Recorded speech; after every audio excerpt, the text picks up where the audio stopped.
Thank you.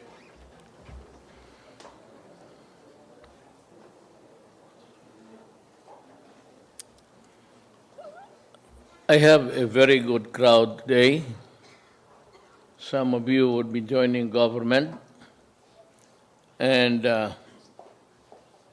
you just swore yourself before God and country. I have a prepared speech. I will just read the first two paragraphs because I have something to say to you. Today, we welcome our newly appointed government officials in the crucial but fulfilling task of public service. I congratulate you for this milestone in your careers, and I also thank you for accepting the challenge to serve. I repeat, to serve our people through your respective offices. Restoring our people's trust in government remains a priority agenda for this administration. That is why halfway through my term, we still continue to pursue meaningful and lasting change in all levels of bureaucracy. May ikwento ako sa iyo. Dito si General De Rosario, si cabinet member. Makinig kayo mabuti, ha?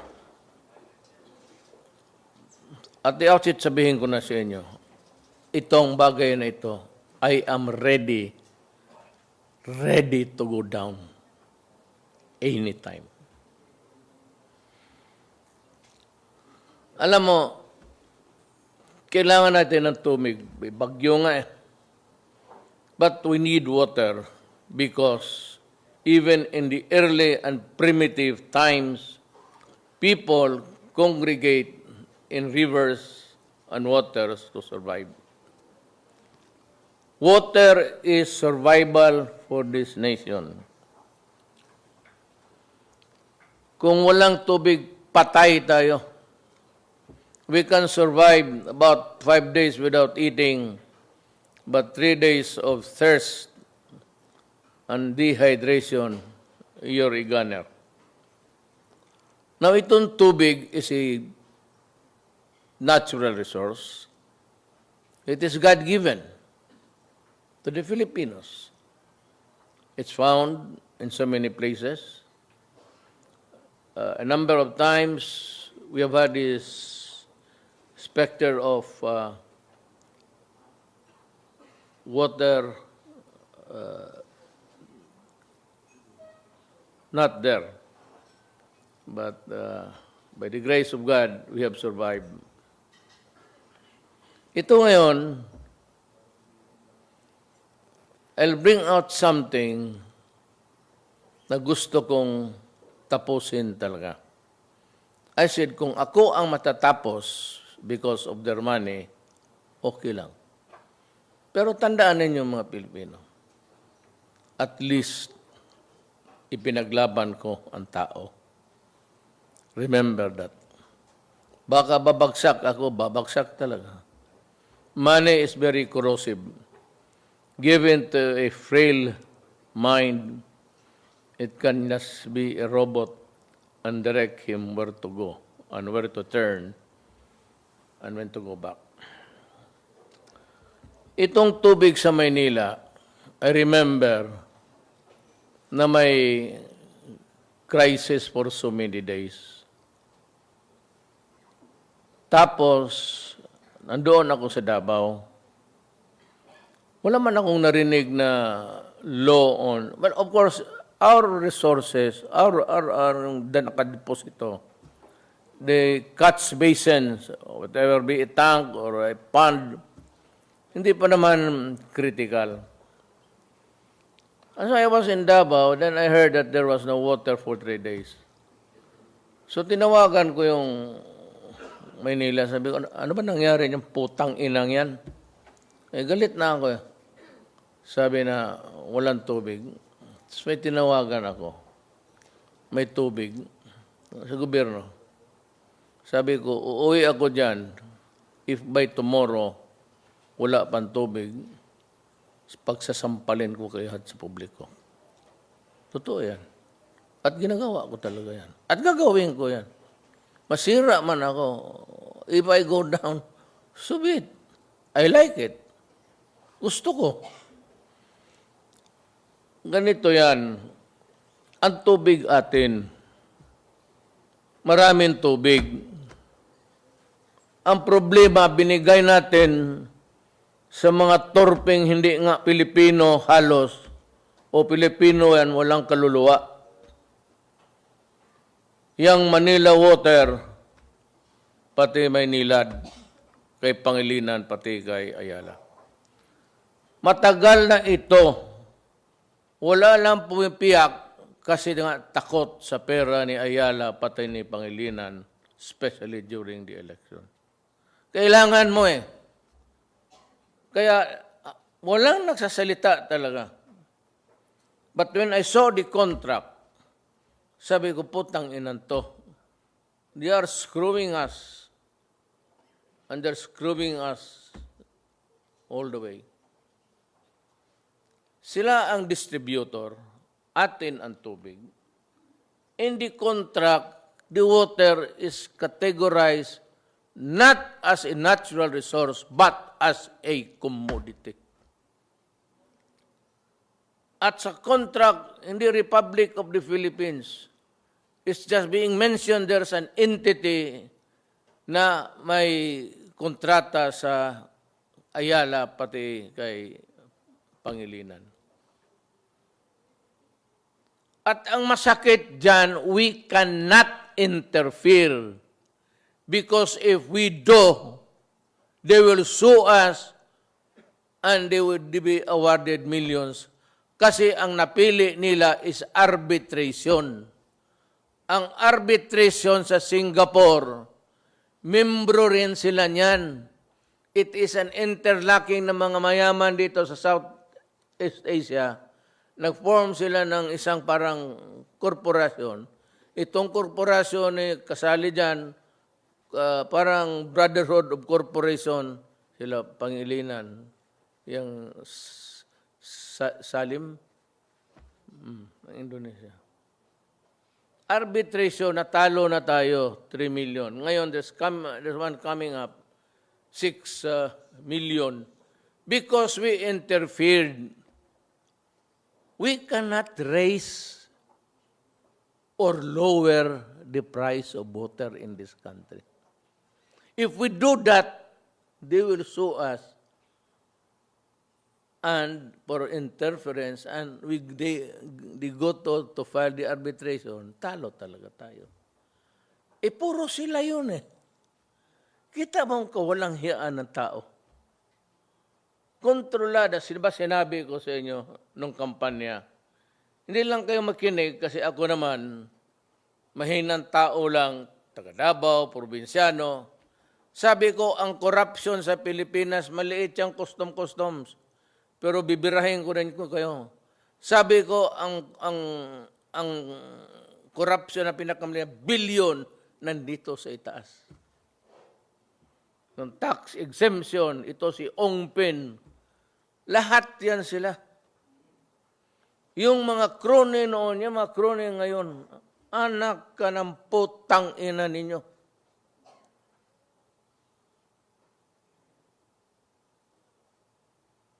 Ayan, nationwide man yan. Ikaw, ABS-CBN, you're a mouthpiece of. Ang inyong franchise mag-end next year. If you are expecting na ma-renew yan, I'm sorry.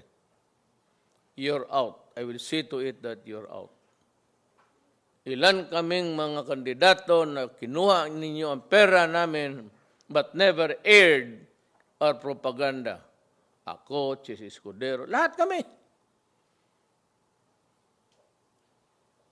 Pero yung propaganda ni Trillanes portraying children and which was really a prohibited act under the rules of the election code in spite of the fact na may TRO na huwag ninyong pinalabas ninyo. Ngayon, you come to me begging, ang kawawa, kayong second generation na walang kaamong-among nandyan sa akin, parang hindi na malaman kung ano ang body language nila. Kayong mga putang inang kayo, mga inquirer, yung 4 billion ninyo, alam mo ginawa ni Inares kasi kaibigan kayo ni Aquino, pinabayad lang 8 billion.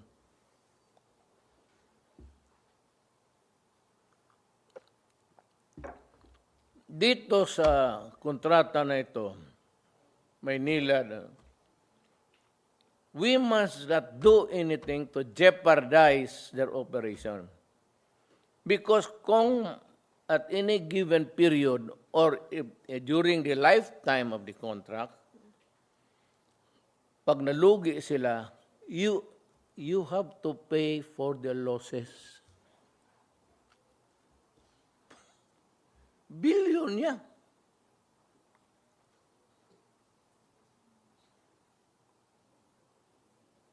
Ako, wala akong ano kay Drilon. Pero I distinctly recall that Drilon said something,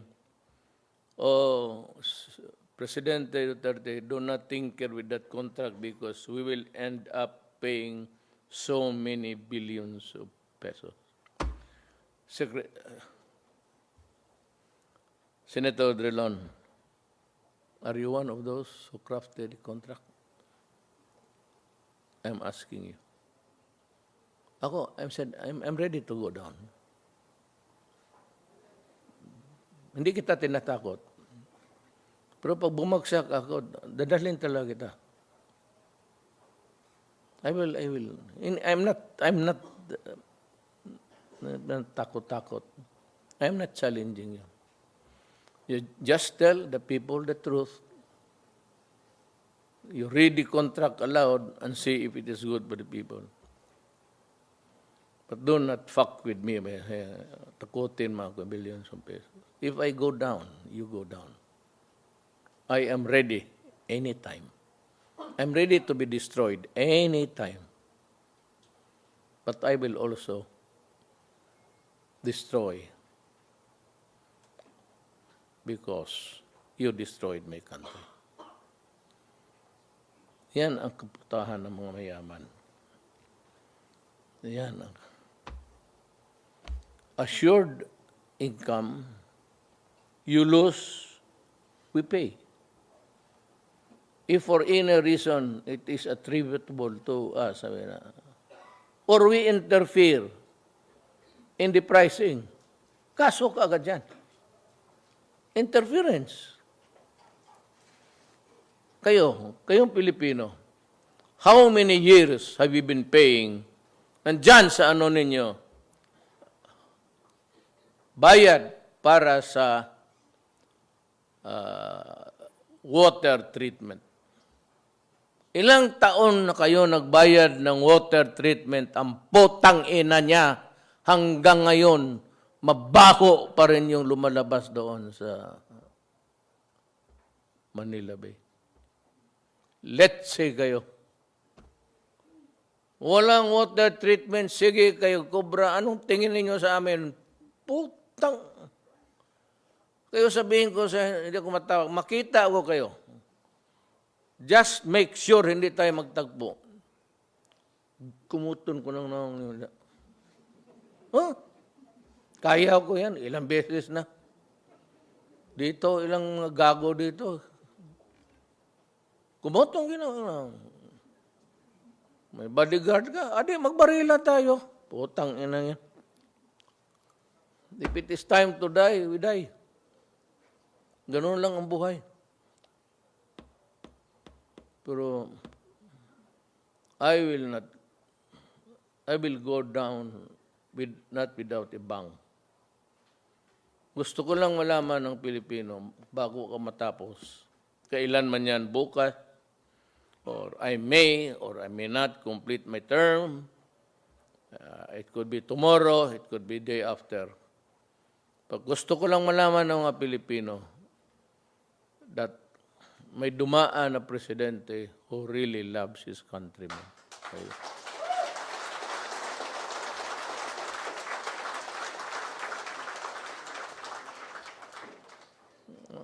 Ako, masama lang bunganga ako. Pero magturo kayo ng anong bagay na hindi ko ginawa. Corruption, I'm still at it. I have fired 5 cabinet members. All of them are my friends. For corruption. I gave you free education. Mayroon ng hospitalization. May malasakit na. Farmers, when I went there, kayo mga, sarap ko mga NPA, sabi ko, balain ko yung irrigation. Binigay ko. Ganon ko kayo kama. Wala man akong ano, yung opposition na sige na wala akong ginawa. At itong may mga kolumnista na ulol, isa pa yan. They try to speculate about what I'm supposed to.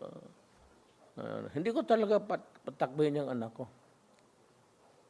I'm telling Sarah now, again, for the end time, do not run. Reason ko, maawa ako sa iyo, anak kita.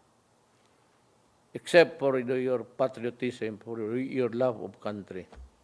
Wala kang makuha dito sa presidente na ito unless you go corrupt. Pero kung tinarong ka, ano bang tinarong sa Tagalog? Kung matino ka, wala kang makuha dito. Kapoy lang. The endless travel, you go there, tomorrow you go to the policeman or lying state. Tapos magtanong pa yung mga gago, Duterte takot sa military, kaya dinubli ang sweldo, kaya maraming kabinet. Putang ina, ulol pala kayo. I was elected by the people. I was not elected by the army or police. Bakit man ako takot-takutin? Malinis mo yung eleksyon ko. I never terrorized. You know, last night, General De Rosario was one of them. Siya yung housing. I asked all the military men there, are you with me? Wala yung kudita-kudita. Baho yan. Are you with me in this fight? Because I will say this to the end. Kung ano man mangyari. Within the framework of, that's, to me, economic sabotage. So I want a rich guy who has been wallowing in its filthy house with all the mga tawag pa pala sa kanila sa bahay, senyorita, senyora, senyor, kahilas ng putang ina. Hoy, hindi na panahon ng katsila ang leche kayo. Tapos na yan sila. Senyorita, senyora, buang. Sa sine lang yan sa malaala mo kaya.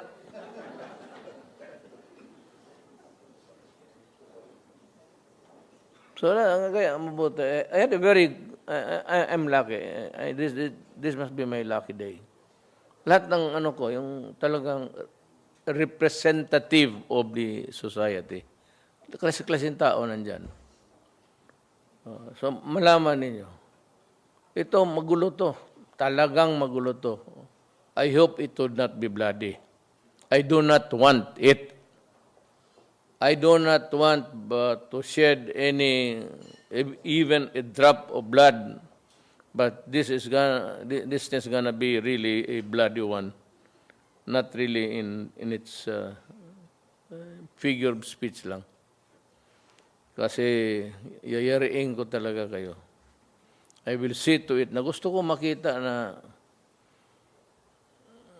yung mga mayaman, yung magpasok naman sa kulungan kasi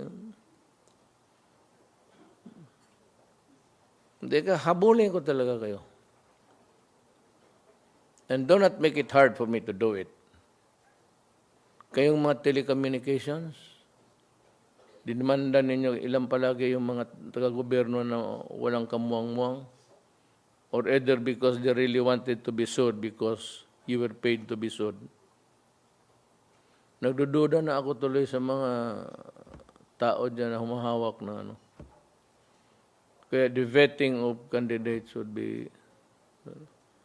Kaya ako, lahat halos puro military na ang kaharap ko kagabi, including De Rosario. I know him. He worked for me when I was in the mayor of Davao. He was the commander of task force Davao doon. Lahat niya sila kilala ko. All the military men working there are all honest. I can vouch for them. Pero itong better sa ako stricto talaga ako. Stricto as magsabi sa iyo na pagka na magkamali ka basta corruption, out ka talaga. Especially if you are an appointee by the President. Mayroon lang akong marinig. Alam mo, yung papel na mag-abot sa iyo ng 1 taon. Hingi, sige, balik. Kaya ngayon, sa opisina ninyo, you are the one, write out what you want from the guy, from the applicant. Do not add or take out anything there. Bigay mo sa kanya, look at your calendar, give him a day to come back. And that's it. If he goes back and forth 4 times, that's corruption. Or you are really an indolent, so you do not belong to the government.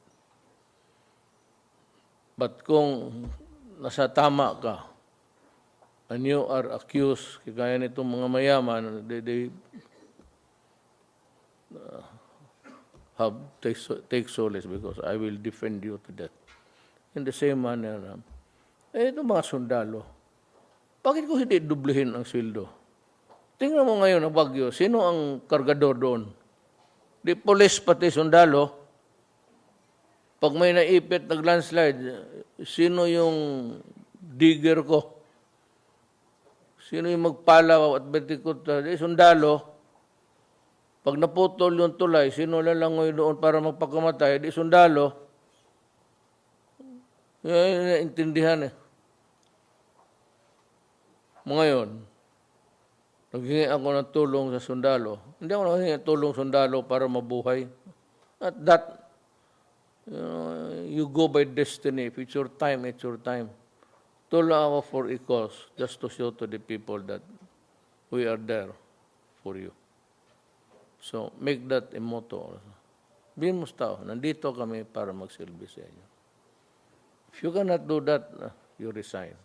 But if you can, I'd be happy. I'm grateful, and I think I made the right decision in appointing you. Maraming salamat po.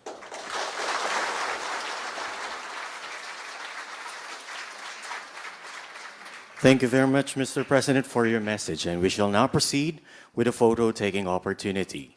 May we now invite the first batch, rows A and R and B R, proceed on stage.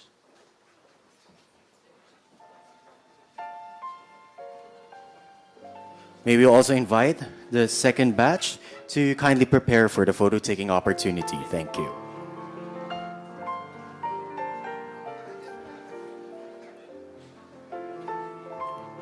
Those who are seated at CR and DR.